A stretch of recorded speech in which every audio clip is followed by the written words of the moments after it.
জঙ্গলের দৌড় প্রতিযোগিতা। বনের রাজা সিংহ একদিন ঘোষণা করল, আগামীকাল আমাদের জঙ্গলে এক মহা দৌড় প্রতিযোগিতা হবে। যে জিতবে সে হবে বনের সবচেয়ে দ্রুততম প্রাণী। সকালে বনের সব প্রাণী জড়ো হল। হরিণ, চিতা, হাতি, বাঘ, খরগোশ, বাঁদর সবাই প্রস্তুত।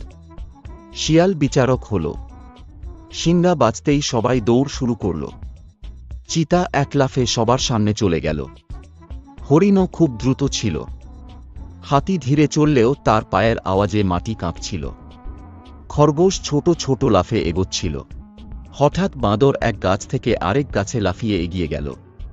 সবাই অবাক, কিন্তু দৌড়টা ছিল মাটির উপর, গাছে নয়। তাই শিয়াল বাঁদরকে অযোগ্য ঘোষণা করল।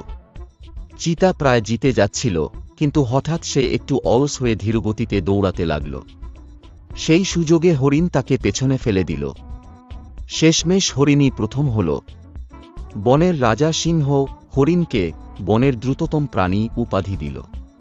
সবাই হাততালি দিল, আর হরিণ গর্বের সাথে বিজয়ের হাসি হাসল। আর বন্ধুরা, এই হাসির সাথে আমাদের চ্যানেলটাকে সাবস্ক্রাইব করে নাও।